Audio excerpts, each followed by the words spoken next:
Yo! Aswand, Cruickshank, your one and only Move Swiftly speaker, checking in for a daily Move Swiftly thought, giving you a perspective on teamwork that you will not get anywhere else. Recording this Monday, May 13th, 2024, at the height of basketball season. So stay on the lookout for the next couple weeks.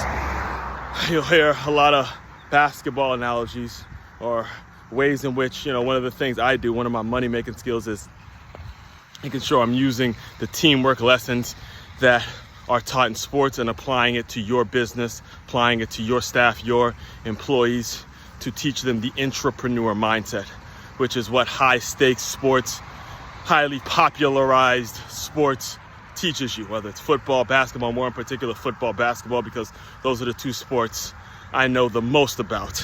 And so I'm looking at the state of the National Basketball Association.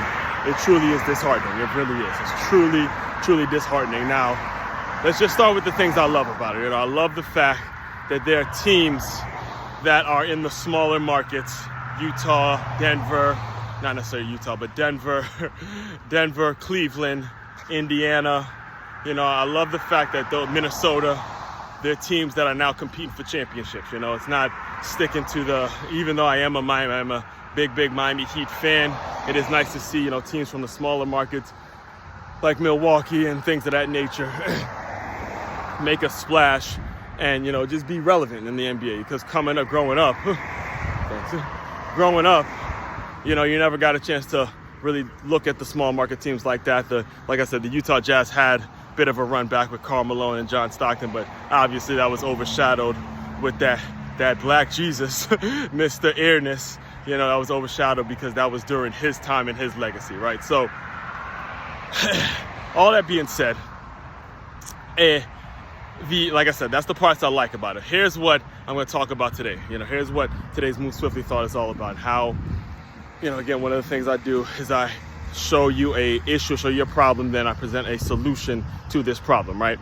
In order to keep the NBA what the NBA, in my opinion, used to be, which was about, again, building solid teams, superstars going at superstars, just competition, man, just straight up competition, then we've got to solve this turnover issue, all right? So many, the amount of head coaches, if I even tried, I couldn't even name all the head coaches that have been fired, replaced, moved on over the past decade. And I'm talking about bullshit coaches, man. I'm talking about actual championship winning coaches that have won championships, that have taken their team on deep runs in the playoffs, are getting canned. They're jumping ship. The one that automatically comes to mind, what actually inspired this video, was the Milwaukee Bucks one. And again, I'm big. Love me some Doc Rivers, man. I love what he's about. I love I believe it was like 𝐕𝐈𝐒 or something like that he brought to the Celtics when the Celtics Big Three got together with KG, Ray Allen, and Paul Pierce. I thought that was a great mark in time for the league. It obviously inspired my team, the Miami Heat, to get Bron and Wade and Bosh together, and they were able to duke it out between Miami and Boston. That was a great rivalry, and they won. So I loved the concept of maybe some superstars coming together and competing, but the shit has just gotten way out of hand. It's gotten way out of hand to the point where the players are now basically dictating where they want to go and who they want coaching them. And the result of this bullshit is coaches who are very good at what they do, very qualified coaches. They have no control over their roster. They have no control over what happens. Again, you could take your team on a deep playoff run. You could take your team to a championship, win a damn championship, and all of a sudden you get canned because you didn't go as far in the playoffs as you want. Like I said, I kind of got sidetracked, but the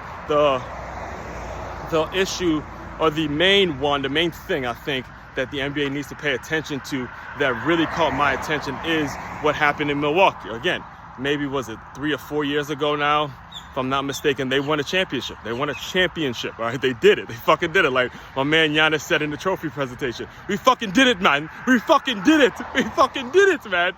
And they go and they can their coach, right? So what happens is you can your coach. Now, the coach that they brought in to replace him, he was, I believe he was like number 2 in wins in the league or something like that. He had the second best record in the league. Granted, it's earlier in the season.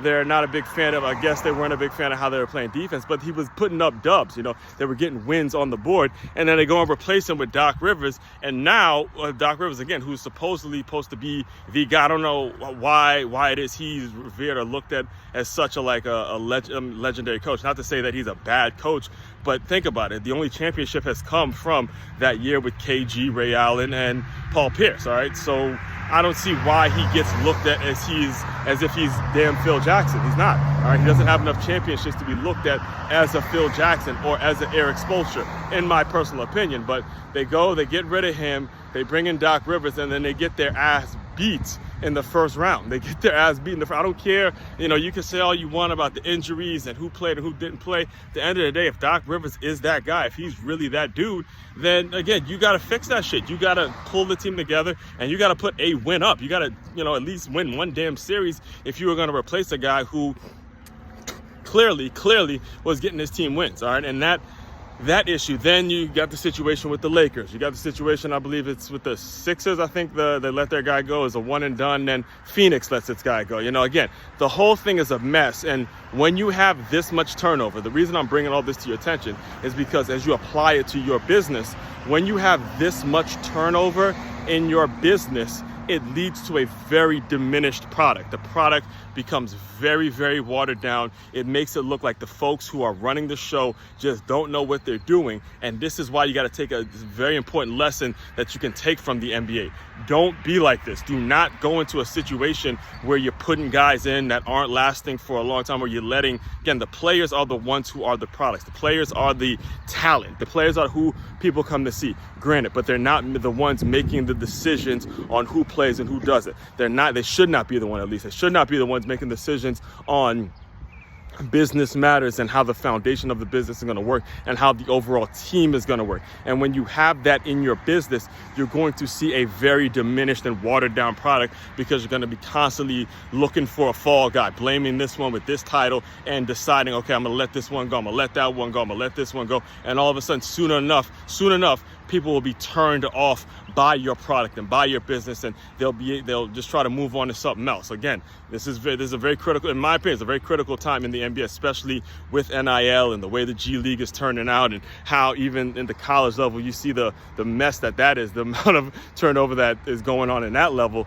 You start to see how this free agency and all this stuff is just turned into a mess. So again, take a lesson from the NBA and what they're doing wrong, and make sure you're putting things out there, and you're bringing people into your organization that believe in it, and that you have the belief, and you know that they're going to stand the test of time, and they're qualified to do what it is they have to do. And don't depend on the low-level employees to make major decisions in your organization, because you see the result, all right? Or you won't like the result, all right? Main website to check out to dive deeper into all my work, MakeYourMove.com. That's MakeYamove.com. One-stop shop for your teamwork and your self-development needs. Aswand, Cruickshank, your one and only Move Swiftly speaker, checking out. You guys continue to move swiftly. We will talk more soon.